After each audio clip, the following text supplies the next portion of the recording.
November 2012, started the gym with the intent on pulling all the inner city kids I could into the gym and make sure they graduate high school and they get leadership skills and life skills and become productive citizens.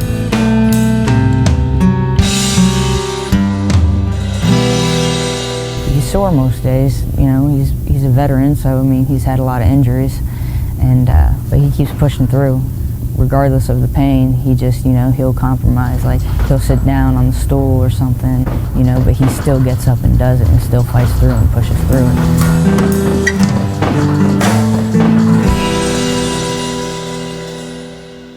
Got injured, and it's hard for me. Sometimes it's really hard for me because I have to sit down a lot because I got bad arthritis. I've had back surgery. I've got pins and plates in my ankles. No matter how tired he is or how sore he is or how many times he's fallen down, or he keeps getting back up and keeps doing it because he looks at, well, the kids need me here. You know, the kids need me to open the gym. The kids, they need an outlet too. So he's not selfish. He's selfless. A lot of people don't know, you know, he spends his own money, you know, putting on events and, you know, for his gym. And kids, you know, getting out of school really look forward to that. I mean, that's very important right there. And that's his whole life. When the Army VA decided to back pay me, I took the money and opened this gym and stocked it, the ring, the bag, and everything.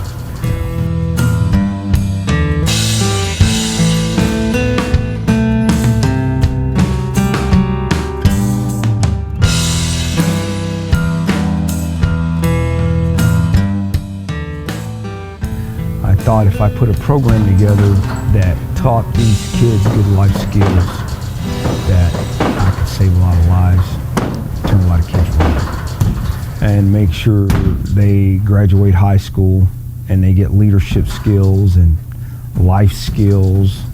I have learned, you know, it takes a lot more patience, and sometimes you're willing to give, but you know, you gotta look at the overall outcome. If I take that extra 30 minutes with this kid, is it going to be worth it in the long run? Is that extra 30 minutes going to be the one time that I say or do something that turns this kid around?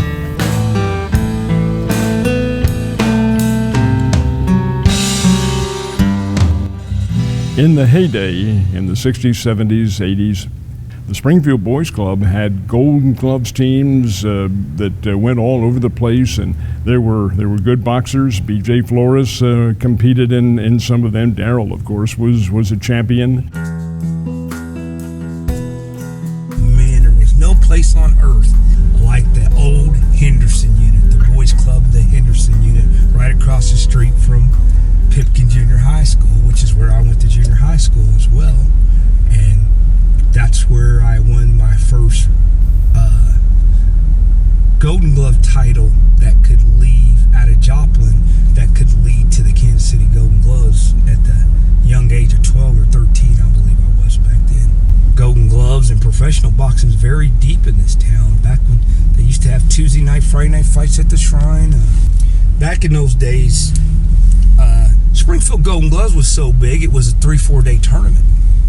And back in those days, you couldn't fight in the open division of the Kansas City Golden Gloves or the novice division unless you won Joplin, Carthage, or Springfield Golden Gloves.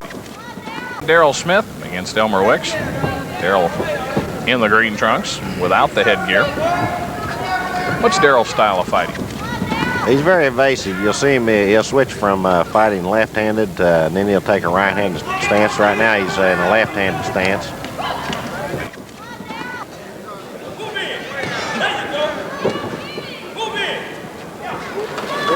Darrell, congratulations on your fight. What was your key to victory? I just wanted to carry the fight, three-minute rounds, that's all. I mainly want to carry the fight and outpoint the guy, outbox him, that's all.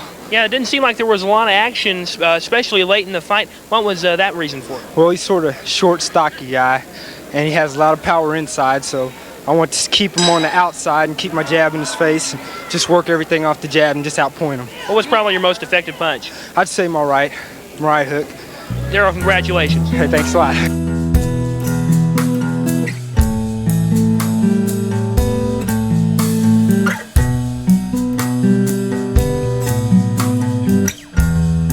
When you were coming up, when you were a kid, there's got to have been a moment when you said to yourself, "This is really what I want to pursue. I don't want to play football or baseball or anything like that." I'd have to say that was 100% sure would have been my 8th grade year at Pipkin Junior High when McManus, it might have been my 7th grade, one of the two, and he came after practice and he said, "Haven't seen a kid with your drive before." And he said, you're sitting outside the door when I get here for boxing practice, and you're always the last one to leave. And he said, at first when I saw you, I thought this kid is the only black kid I've ever seen that has absolutely no rhythm, no coordination. I thought there was no chance of you ever becoming a boxer. And he really told me that. And I that made me want to stick with it. But then when I was the youngest one in the Nationals in '82, he told you or the newspaper one that I was quite possibly the best fighter he ever trained. The days back in the Army when you went to the command. Yeah, and I entered. He said, "Well, I need you to enter the battalion championships during All-American Week," which is the 82nd Airborne Division All-American Week. They have the battalion boxing championships. Well, they have everything. They have everything. They do it they still do it to this year. I knocked everybody out at 156. How many others were there? 4. And 3 days later, the All-Army boxing team was calling. There you go. There you go. And telling me, we want to try to get this kid on the team and we want to try to help him make it to the Olympic trials. When you were on that All-Army team, God. Who were some of the other fighters there? Oh my God. Anthony Hembrick was on my team. Made it all the way to the Olympics. And Eddie Cook, who went on to win the Bantamweight Championship of the World. He won the IBF, who I'm still good friends with now, and who I talked into becoming a USA boxing official. Ray Merciless Mercer. Me and him had some good times together in All-Army camp out at Fort Huachuca, Arizona. He went on to win the gold medal in '88, and then beat Tommy Morrison for the WBO heavyweight championship of the world. Very well. Brutally knocked him out. I met Smitty in 1985, and I went back to All-Army camp in 1988, which was the Olympic year. I mean, when I met him in 1985, we had so much fun. I mean, we was in All-Army camp, and we all became brothers then. I just wanted everybody to know what kind of man this man really is, and he does a lot, like he's there for these kids. That's why I come here.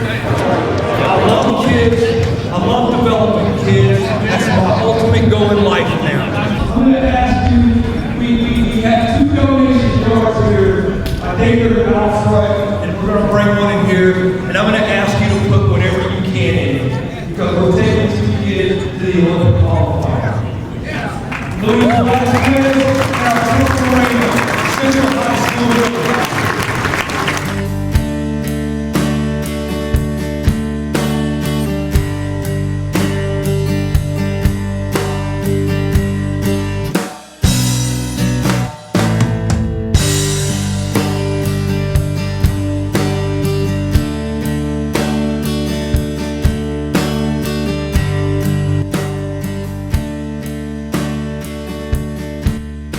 Doctor tells me now, only let my assistant coach go up the steps and work the corners. And I try to do that. I try so hard, because there's been a couple of times I've actually fell in here and scared the heck out of the kids. Don't do that.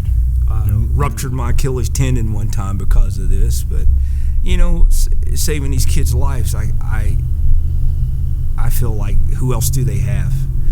When they told me I didn't need to be working, I fought it for 2 years, and everybody kept telling me how blessed I was, and I just said, man, I want to work. I said, what am I going to do? I got to do something. I just can't sit and watch the 4 walls, which I did for 2 or 3 years. And then I saw this place, and I said, it's a shame after all the kids' lives that boxing saved at the old boys club, Henderson Unit on Boonville, that program's not up and thriving in Springfield. And I said, that's what I'm gonna do. When methamphetamine and crack cocaine hit the scene, and it hit the scene hard, it hit it real hard. We went from a little bit of violence, a few little people who might think they were gangs that weren't, and stuff like that, to all of a sudden we went to people are stabbing people, people are robbing people that never robbed people before. People are shooting people. Kids are dying. People are overdosing by the thousands. Crime rates are going up 75%. We went to seeing things that we had never seen before right here in little bitty old Springfield.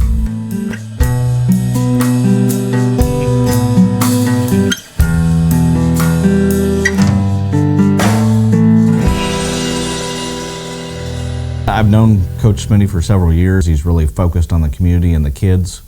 So Coach Smitty's gym basically takes kids anywhere in the city, but mainly focuses on the north side of town. And so the challenges in our community is kids not having something to focus on and work on. So we're not unique in dealing with kids with challenges of getting into trouble with law enforcement or making bad decisions and turning to drugs or alcohol. So Coach Smitty's gym gives kids an opportunity to focus on a sport and having a mentor to guide them. The bottom line is, if he didn't get those kids and turn them around, it'd be somebody that I would have to deal with later on in their life.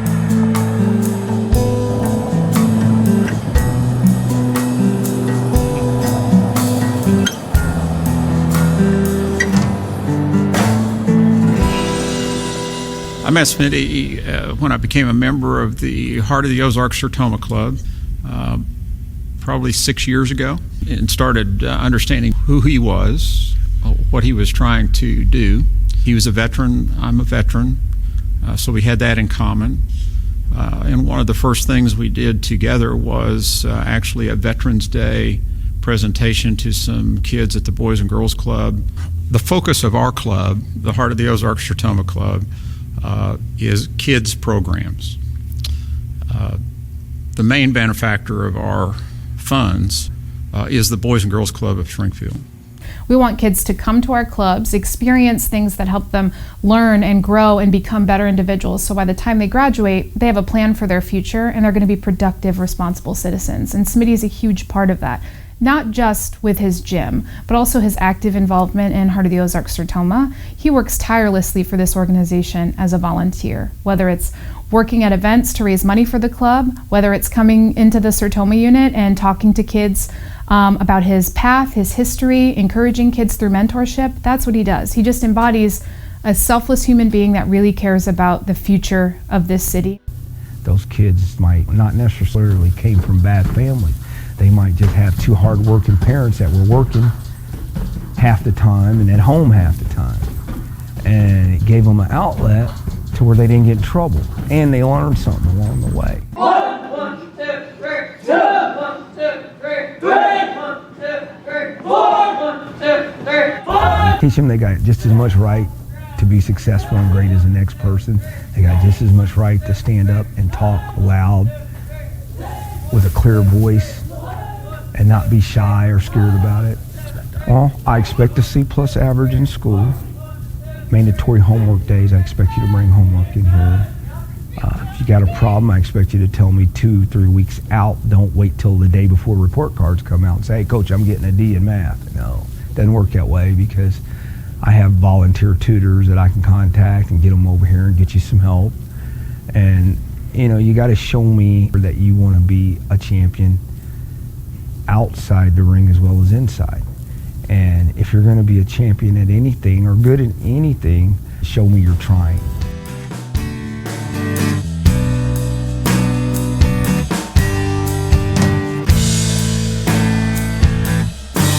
These kids sometimes need that extra kick in the butt, and you got to give it to them.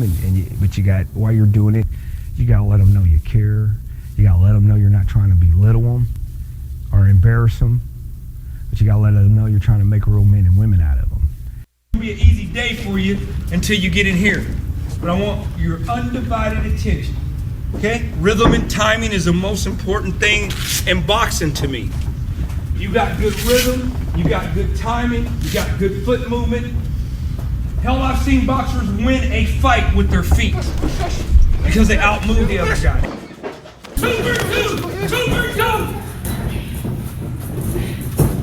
You back on it, back to the body, dig, hard. There you go, dig hard. They're too damn wide, shorten them up. Beautiful jab, Nick, beautiful jab. It would be a whole lot more beautiful if you'd add the 2 to it. Tired of telling you that. I need you to let your punches go and punch through. And why on earth won't you throw a 2? I damn near gotta pull a tooth to get you to throw a 2. Let your hands go, son. This is boxing. Work time. I like to tell my kids, if you're going to be a champion in my ring, you're going to have to be a champion outside of it as well. You're going to have to conduct yourself accordingly, do good things in the community. You can't just say I'm a boxer and leave it at that. You got to put the work in, inside the ring, outside.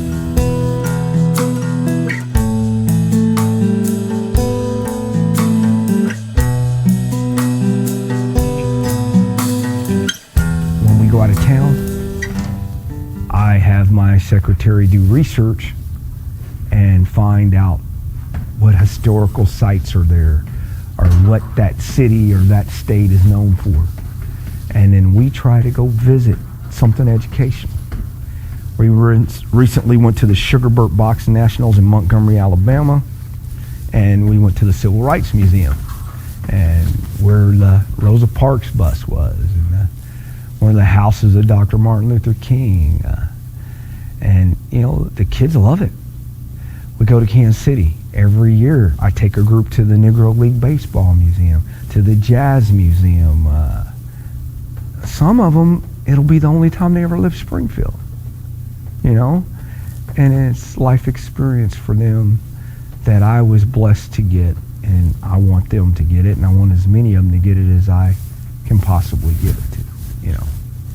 One of the things that I've realized in my tenure here is just when you can put egos aside and holistically serve a kid, the outcome is really, really, really beneficial. And people like Smitty represent that. He's provided free program services at his boxing gym for our kids. So if you're a Boys and Girls Club kid and you want to be involved in boxing, he's going to teach you and he's going to give you basic and fundamental skills in boxing, but it's so much more than that. He becomes a mentor for them.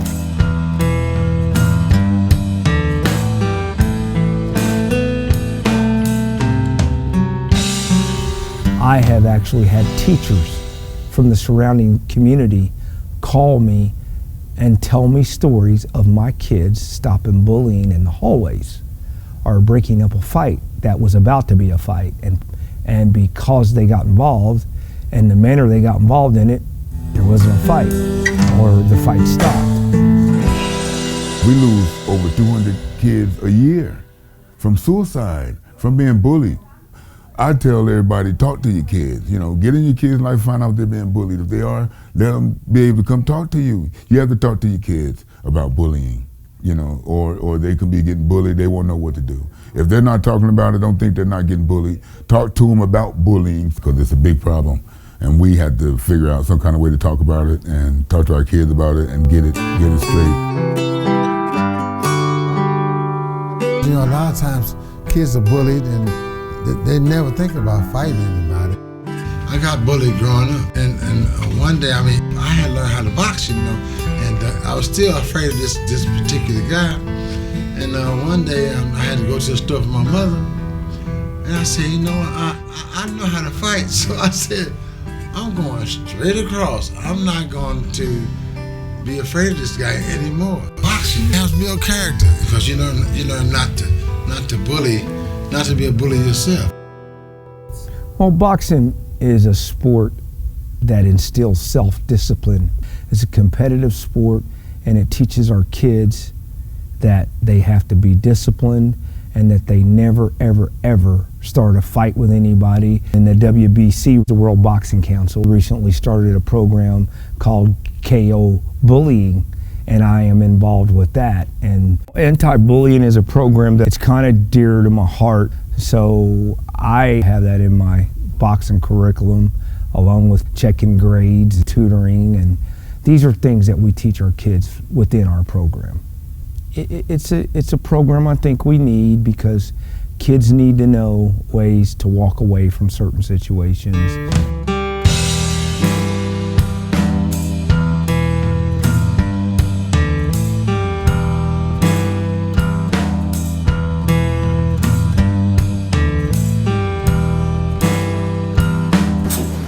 Coming up, cut! There you go!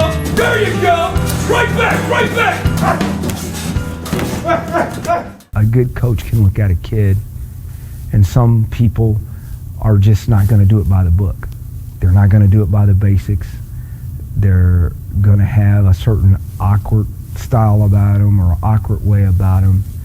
And a good coach can look at that fighter and say, this is what I can work with, this is what I can do, and can develop a style of training with that fighter and still turn that fighter into a champion. Right back! Right back!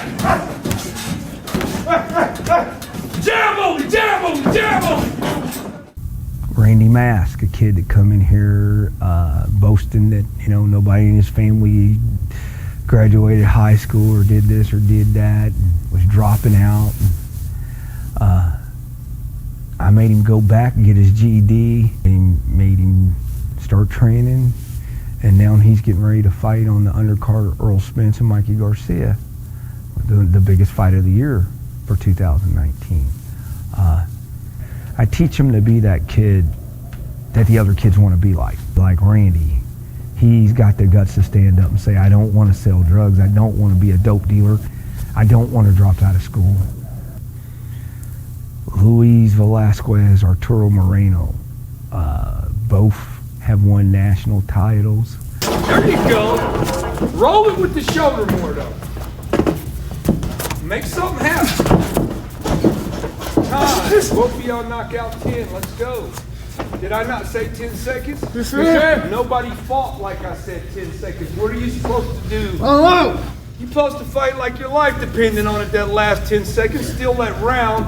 Leave something in the judge's mind to give you that Guys, round. 10 push-ups. Come on, we're a family. Come on, knock them out again. Both have won ringside world titles in a tournament that normally 1,800 kids in 8 countries compete in for 5 days. Alicia White Lightning Acero had a so-so amateur boxing record. And then she got with me and she went like 22-0 and got a good job and got a house and got all her stuff together, and she won national titles and she won ringside world twice, and now she's fighting pro. All right, come back with a 2-3-2, Alicia. Be there, though. Get that extra step in. If you've got it in you anywhere, I'm going to find it and I'm going to pull it out of you. Double that jab up. I've been blessed to be able to reach down deep and find it and get it out of them. There you go. There you go, White Lightning. There you go. There you go. There you go. There's the White Lightning I trained. That's the White Lightning I trained right there. There you go. We talked about it for a long time before I did turn pro and make sure that it was the right thing to do. Sometimes it's hard, but with the right coach, it's not. So with the right coach, that you could trust them with your life, because people have died in the ring. You know, it's a dangerous sport. It's nothing to be playing around with. When mentally I get my mind ready, I think when I'm in that ring, it's kill or be killed. And I'm not going to be killed. I love this sport just because it manages my frustrations and it lets me get everything out in a positive way. It's not being stuck in the street and gang banging or anything like that. It's being in the gym around positive people, and I just love it. The one thing I feel like I really just truly love and I feel like I truly am good at. But at the same time, I get to teach other kids that, you know, and I get to show them the right path instead of watching them go down the wrong path or having somebody else guide them down the wrong path. Instead of me wanting to be like, oh, it's about me or whatever, well, how many other lives am I impacting? How many other lives am I, you know, changing by being positive and standing tall like he does and coming in and still working with a positive attitude no matter what's been going on. Just leave it at the door, come in with a new attitude and forget about it, you know, because you have little eyes that look up to you too. You don't realize how much of an impact you have on somebody's life.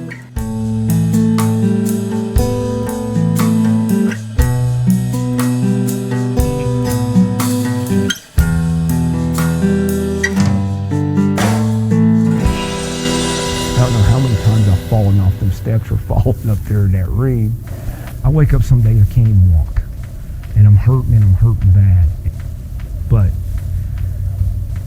I still have that fire to come over here and try to save kids and try to turn kids around. And some days I just don't have that energy. But I always tell these kids, you know, as much as I'm giving you, you're giving me, because you gave me something to look forward to in life. So it's something that has become a part of me, and my investment into this place was my way of giving back the way